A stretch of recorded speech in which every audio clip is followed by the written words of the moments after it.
Alright, hi guys. I've been asked by a few people to do a video on how to use the strategy tester inside of MT4. So today I'm going to go ahead and show you how to do that. So what you need to do is go ahead and have MetaTrader 4 open on your screen, and then you're going to add the strategy tester panel to the bottom. That panel is this icon that looks like with a magnifying glass here up at the top. So if you click that button, it'll show up for you. You may have to drag the window up so that you can see it a little better. Now, if any of you guys have used any of the simulators like FX Blue, you should be familiar with this window. But what we need to do is go ahead and drag the EA that I've created into the folder so the strategy tester can find it. The easiest way to do that is just to go ahead and click File, Open Data Folder, and that will go into the folder where all of your indicators and EAs are stored. You can double click on this MQL4. If you're running MetaTrader 5, it'll say MQL5, and then go into your experts folder. This is where you want to go ahead and put all of your EAs. So I've got an EA that I'm going to go ahead and copy and paste in there. So I'm going to copy this, paste it.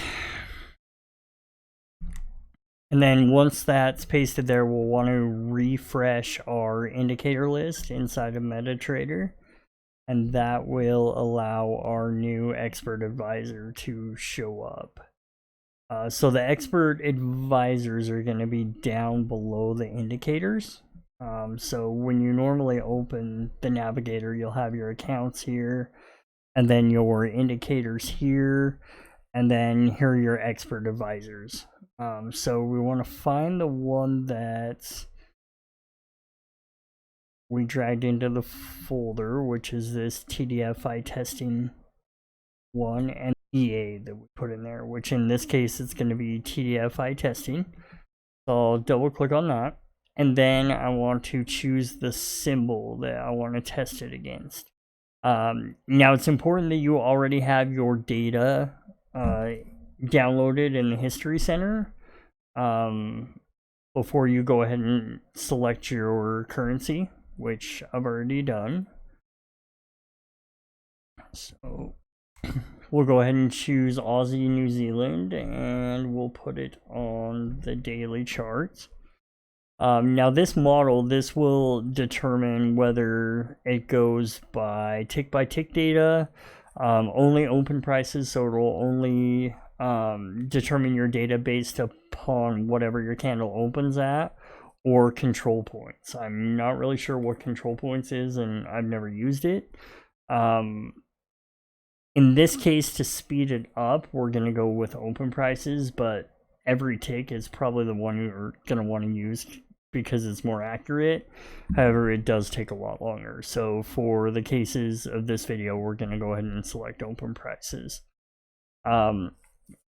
Now here, what you'll want to do is select your date range. I'm just going to go ahead and leave it from January 1st, 2018 to April 19th, 2019. And then tick the box next to use date, and that will use whatever date you have selected. Now visual mode, what that does is it will scroll the chart from left to right while the EA is working, and then it will, whenever it places a buy or a sell, you will see an arrow pop up on the chart in real time as that's happening. That does take a lot longer if you're trying to optimize an EA, which is what we're going to do in this video. So I'm going to go ahead and leave that unchecked. So now over here on the right hand side, you'll see these 4 buttons. So expert properties is the one we're going to be concerned with. This button houses all of your settings for your expert advisor. When you open this, it will show you this first column here, which says value. All of these settings are what the expert advisor is currently set on and what it will run on. What we're going to do though is go ahead and optimize this EA. So what optimizing does is it will run your EA through a bunch of settings basically at one time automatically and tell you which settings earned you the most money on that expert advisor. So right now, these are the default settings that are set up, but I want to figure out which ones are going to be the best settings. So the problem with doing this is that if you get way too granular, you're going to have an issue with curve fitting because it may only work, well for the currency pair that you have it running on now, and B, it's going to take forever. So what we're going to do today is just maybe optimize a few of the settings just so that you can kind of see how you actually go about doing it, and then you can go through and optimize it further if you would like. So most of your settings in your EA, as long as your programmer programmed it correctly, they should be pretty self-explanatory. So this, we'll kind of go over these settings here. So the top setting is CTF, which is your candle time frame, or your current time frame, I believe, actually. So we're gonna leave this on 1 day. This is going by candles. So this will take the signal based on either the candle to the left or the current candle, which we want it the candle to the left because we want the candle to be closed before it takes the signal. So this right here is the period. This is basically the length of the TDFI indicator, which is the indicator that we're using in this EA. So the default setting is 20, but we want to test and see if that actually is the best default or not. So what you want to do in that case is put a check in the box because that's a setting that we want to optimize. And then we're going to change this setting in the start column. I think I'm going to change it to 10. So what that's going to do is it's going to start, the first test it runs is going to be with this setting that's under the start column, which will be 10. And then it's got this column called step. So what this does is this determines what how it's going to change the settings every time it runs. So for example, if we put the number 5 in here, what that's going to do is it's going to change this number by 5 every time it runs. So the first time it runs, it's going to run it with a period of 10. Second time it runs, it's going to run it with a period of 15.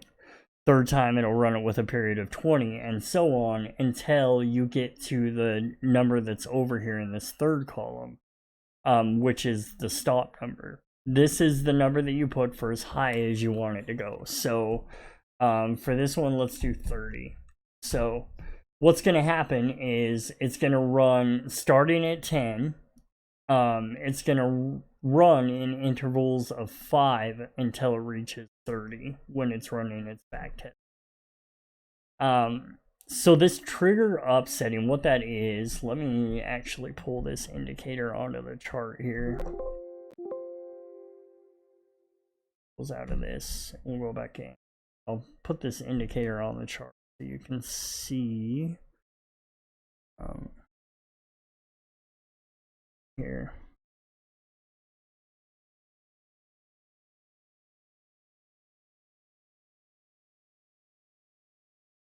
Okay. Trend direction force index. Okay, so this is the EA that we're actually running. It's basically just this indicator, and then we test it and see what the best settings are for it. So back to where we were in here. So here's our period setting. Change that back to 10. 5.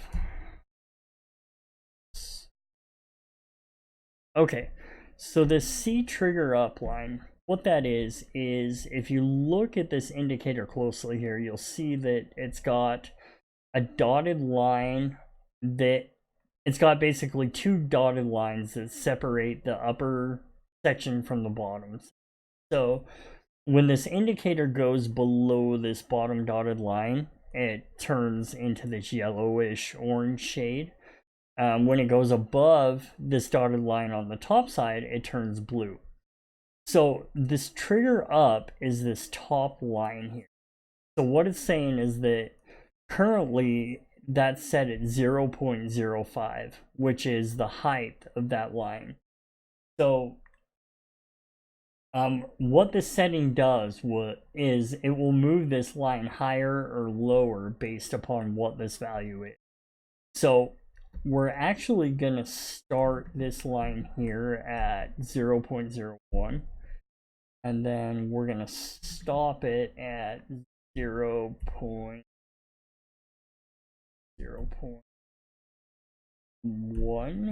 and we're going to go in intervals. So what that's going to do is it's going to run the first test with the line at 0.01, and then each test after that, it will move that line up a level while it's trying to find the best signal. So essentially the way these trigger lines work is as soon as it crosses that line, that's your trigger. So if you were going to initiate a buy or a sell, you would buy as soon as it crosses that 0.05 line. So we want to see how that line affects our buys and sells by changing those. So I'm going to do the same thing with trigger down. Give it the same settings, but because this one's negative and goes down, we want to reverse those. Negative 0.1. I'm a step of negative 0.01. Then stop of 0.1. Okay. So we could technically go through all of these settings and, you know, change the default ones and modify them to whatever we want to do. For now, I'm just going to run it with these three because it takes a long time for it to go through and modify these settings. But just remember, you can do that with any of these settings. So like if we wanted to change the ATR period, right now it's going to run it at 14, but we change it, you know, to start at 1 and go steps of 1 all the way up until whatever you wanted it to be. Doesn't really matter. So we're going to go ahead and hit OK. And then we're going to click start here. And what that's going to do is that's going to run our EA, and it should give us our results. So right here, on pink.